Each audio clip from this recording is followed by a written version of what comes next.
Hey guys, and welcome back to my channel. If you're new here, hi, I'm Erin. I'm a personal finance creator, and here on this channel, we talk all things money for women in their 20s. You can find me over on TikTok and Instagram. I share money content on those channels as well. But now I am moving over to YouTube to hopefully give you guys some more comprehensive money content that I can share in my short form videos. I am so excited about today's video. This is a series that I'm doing over on TikTok and Instagram that I'm bringing over to YouTube just again to talk about it more comprehensively. And I feel like this topic is so contemporary and hopefully relates to a lot of people. I know I personally need it in my own financial life. This video is going to be one big compilation of everything that I'm personally doing in my own financial life to reset my finances for the fall for the last 3 months of the year. Now that it's the end of the summer, I have just been feeling so overwhelmed with my finances. It is so easy to overspend and spend a lot of money in the summer. I personally have been traveling a ton. I think I've taken like 9 trips since May. So again, now that summer's over, now that the weather's not as nice, I'm like really taking this as an opportunity to kind of like reset everything about my life, reset my finances, reset my health. Money is a big part of that. I feel like for the last couple of weeks, it's been a big stressor in my life, and we are going to completely remove that stress after today's reset. So in this video, we're going to be talking about all of the steps necessary to do a fall money reset. You guys are going to watch me do mine. We're going to talk personal finance goal setting. I think right now is actually the perfect time to set some financial goals. We only have 3 months left in the year, but 3 months is a quarter of the year. A quarter of the year is a lot of time to accomplish some financial goals, so we are going to set some in today's video. We're going to talk about the things that I'm doing just to kind of like slow down and settle in after the summer. And at last, we're going to talk about everything that I want to accomplish by the end of the year. So let's get into today's video. Okay, so first, let's talk about all the steps that we need to do in order to reset our finances before October. When I'm filming this video, it is currently the last week of September, so I'm kind of like dedicating this entire week to my money to again, just like reset, see where I'm at, set new goals. And these steps that I'm going to be talking about are the things that I'm going to be doing this week to prepare for October. So the first thing that I'm going to do, and I actually did this morning, so I'm going to show you guys like how that ended up and like what my totals were. This is a super important step. So if you take one thing from this video, definitely let it be this. I think that this is a perfect time of year to pull up a blank spending tracker and literally list out all of the transactions that you had through this month. So again, I did this morning. I pulled up all of my credit card statements, my bank account statement. Now I track my spending every single week. I use this budget template, but even though I've been doing this weekly, I still opened up a blank version of the spending tracker and listed out all of my month to date transactions, because again, I think it's just a really good time of year to like really focus in on your money and like comb through all of your transactions. That's what I did this morning. This sounds overwhelming, but it only took me around like 15-ish minutes to do. So here you can see like on my split screen on my computer, I just pulled up my credit card statement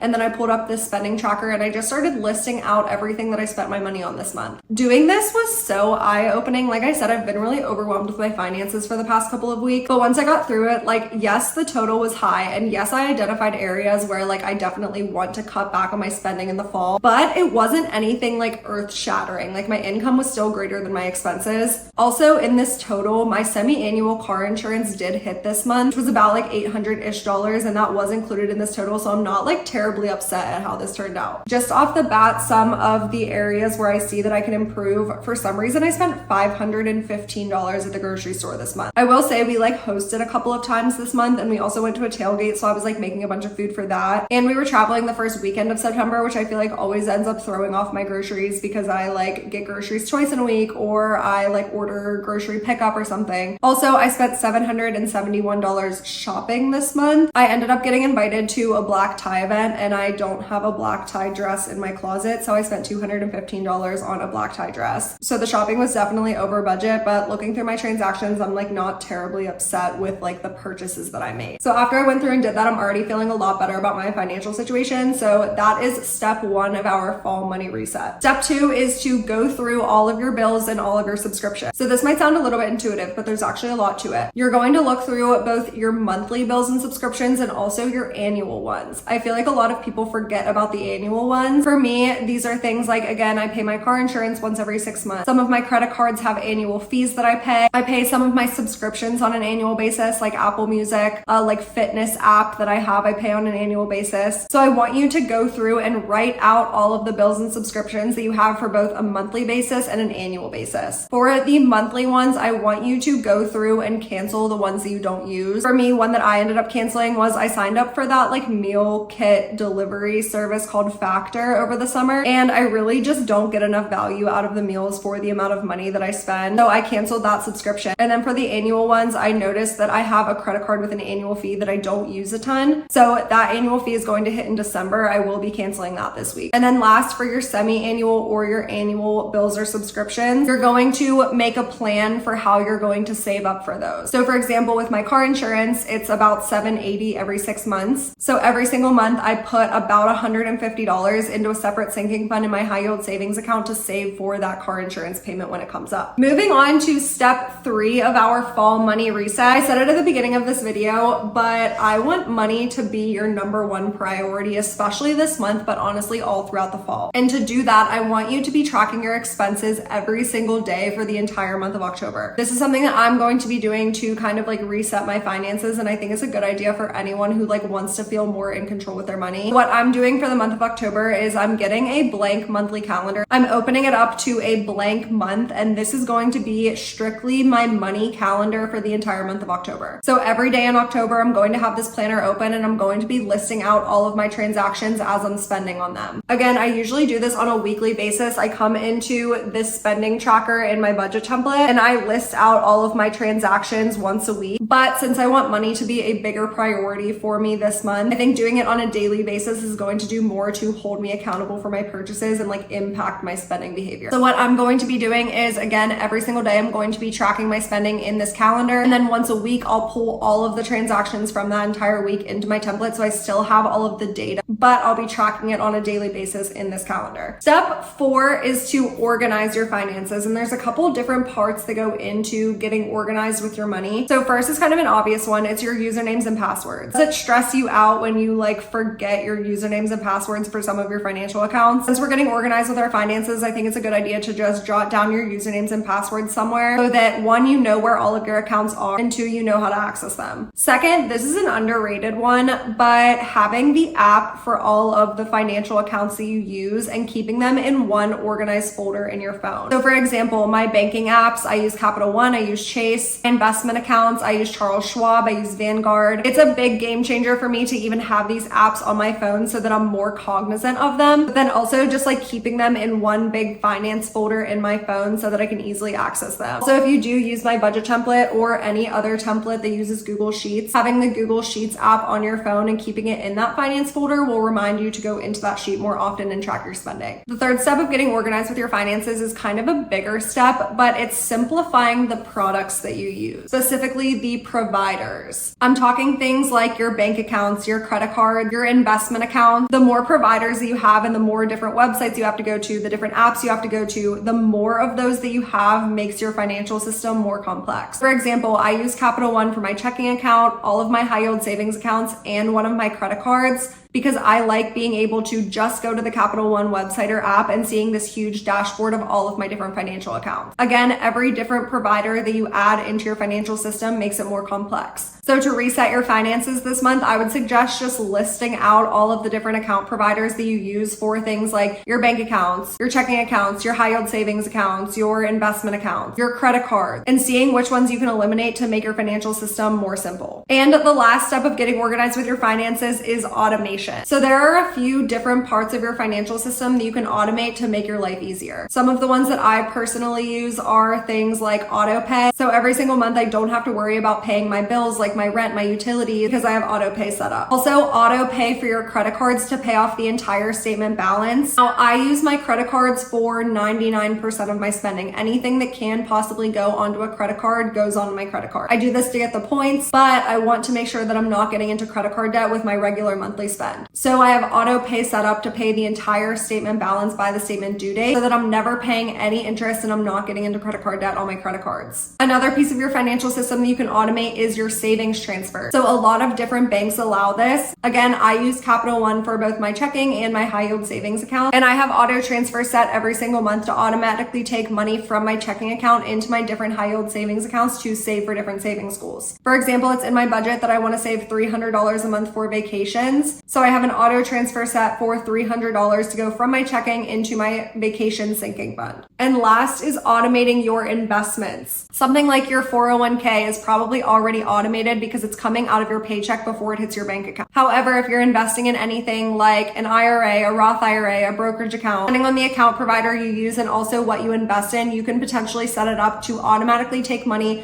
from your bank account into your investment account every month. Also automate the process of actually investing that money once it's in your investment accounts. I can make an entire separate video on automating your financial system to walk you guys through step by step how to do each of these things. The fifth step in our fall money reset is to check in with your net worth and set a net worth goal for yourself. So I feel like a lot of people in their 20s don't actually think about their net worth. And I have an entire separate video that I'll link in the caption on my YouTube channel talking through what a net worth is, how to calculate it, and how I took my net worth from negative 15K to over 100K so far in my 20s. Essentially, your net worth is all of your assets minus all of your liabilities. And it just gives you like a good snapshot picture of what your wealth position looks like. Again, go watch the video if you have net worth questions. I think now is a really good time to, again, check in with your net worth and set yourself a goal, whether that's related to your debt, your savings, or your investments. So for example, earlier this year, my big goal was to pay off my $38,000 worth of federal student loans. I accomplished that goal in August of 2023. So now I'm checking in with my current net worth to see what my new goal is for the rest of the 3 months of the year. I have a few things that I want to focus on in the coming months, but I don't think I'm going to be able to do all three. On the investment side, earlier this year, I said by the end of this year, I wanted to grow my investment portfolio to 6 figures. I still kind of have a long way to go on that, so I don't know if I'm going to get to 6 figures by December, but I do think this fall I want to focus on being able to max out my solo 401k by the end of the year. On the savings side, the only thing that I really want to set a goal of is increasing my emergency fund amount. I think pretty soon I'm going to be moving into a more expensive apartment, like another $500 a month. So I need to go back into my emergency fund and recalculate everything to make sure that I'm keeping like an appropriate amount of money in that account to save for any emergencies. And then on the debt position side, my only liability left is a car loan worth about $6,600. I think my big net worth goal for the fall is going to be to completely wipe out that $6,600 worth of my car loan to be completely debt free. And again, the reason why I want to do this is because if I do move into a more expensive apartment, I want to kind of like compensate that by not having a car payment anymore, if that makes sense. And then the sixth and final step to our fall money reset is going to be to set your monthly spending goals for the fall months. So now that we've combed through our transactions for the month of September, we have a good idea of how much we spend in a month. Now moving forward, I want you to set monthly spending goals or like set a budget for the next 3 months, kind of like challenging yourself to save some money. So for me, I went into the monthly goals tab of my budget template and I kind of like calculated out how much money I want to spend through October, November, December on a per month basis. And I'm kind of challenging myself a lot here. Again, in September, my spending came to $4,359. I think for me, I'm going to consider it a win if I can keep my spending under $3,000 a month for the next 3 months. Now, obviously the holidays are coming up and that's usually like a big spend. However, all year I've been putting $200 a month into a holiday sinking fund. So I have about $2,000 sitting in that account. So that's what I'll be using to pay for things like Christmas gifts. And I won't be including that in this $3,000 a month. So my current spending goal per month is the following. I spend $14.87 on rent. I want to spend under $250 on groceries, $100 on gas, $250 on food and drinks, and $250 shopping. Then I have budgeted $250 for miscellaneous expenses, $150 for like household/pet items, $150 for utilities, $16 for Netflix, and $100 for insurance. So that comes out to about $3,000. That is what I want my spending to be for the next 3 months, and I will consider it a win. Realistically, I should be able to hit these numbers because in the fall months, I don't go as many places as I did in the summer. I don't really have any trips coming up. And this also isn't factoring in my car payment because again, I want to knock that out, which I should be able to do with the amount of money that's in my savings. It honestly feels so good to go through this like fall money reset. And again, just like slow down from the summertime. I just feel like I've been kind of spending money like crazy. Like I don't think that I actually stayed under my budget 1 month throughout the summer. It's so hard. Like you go so many places places. I took 9 trips this summer between like work and personal trips, and I'm just kind of excited to like slow down. I honestly love living in the north this time of year because the weather kind of cools down and it gives me an excuse to stay inside. And I've just been trying to like find hobbies indoors, like getting back into cooking, baking, reading. I've been trying to slow down my morning routine, get back into the gym, not drink as much, and focusing on like going through my apartment and cleaning it out, cleaning out my closet. I just feel like I'm sort of in this like entire reset era, and money is going to be a big part of that. I said at the beginning of this video that I wanted to talk about things that I want to accomplish by the end of the year. And I have just a lot going on that I'm honestly really excited about, but it's also kind of really stressful. So if you follow me over on TikTok and or Instagram, you probably know like I've had just a million changes going on this year. Between my living situation, I was living with an ex-boyfriend, we broke up, I moved into a 1-bedroom apartment. I went from having a corporate job at the beginning of this year to quitting my corporate job, joining a startup full-time, staying in that for a couple of months, and quitting that full-time to be a full-time freelancer. So now that I am like completely my own business owner, and I do take on some freelance gigs, but also like social media being a big part of my income, I just feel like I'm really trying to nail down like being as productive as possible and being in this like goal setting mode, because obviously I'm a little stressed about like not having a stable income anymore. So I feel like I'm compensating for that. But with that being said, I have a million things going on, which is all really exciting. I guess being busy is like a good thing. So some things that I want to accomplish in the next 3 months that I'm really excited about. The first one, and kind of a big one, is adding a new stream of income. And here are my thoughts around that. So obviously this YouTube channel is new for me. I've been reposting my TikToks and my Instagram reels onto YouTube Shorts for a couple of months now, but literally just within the last 2 weeks, I started posting long form videos too, and I actually really like it. Now I'm just filming like on my phone, but I think if I stay consistent with it over the next couple of months, I'm going to like invest in a camera and everything. But between my YouTube and also I'm getting my website up and running to produce some like blog form money guides for you guys, I think the new stream of income that I want to add is just sort of like AdSense revenue. Right now, the only money that I make off of like views on my social channels is from TikTok views, which like honestly doesn't pay out like really at all. I think I've made like a couple $1,000s this year off of TikTok views, but I wouldn't consider it like a stable stream of income at all. But between getting monetized on YouTube and then also getting my blog site up and running and sort of like driving traffic there, I think that's the additional stream of income that I want to kind of like incorporate into my business model. And my goal is to do that by the end of the year. The second goal that I'm setting for myself by the end of 2023 is I want to get my podcast up and running. I am so excited about this. My creator friend Grace and I are starting a podcast, and our goal is to have the episodes out by like beginning of November. It's going to be all about kind of like money in your 20s. We want it to be super lighthearted, girly. We filmed a test episode for the podcast a couple months ago, and it honestly went so well. We had the best time with it. Grace and I bounce off of each other like so well. So I think that's going to be really good too. And I guess the podcast could be like another stream of income as well, but that's not exactly like why I'm doing it, and I don't have strict like monetization goals around the podcast. So that is all for today. I hope you guys enjoyed this video, and I hope these steps of this fall money reset were helpful for you guys. Again, I just think this is the perfect time of year to kind of like slow down, take a deep breath, review all of your finances, and like set goals for the last 3 months of the year.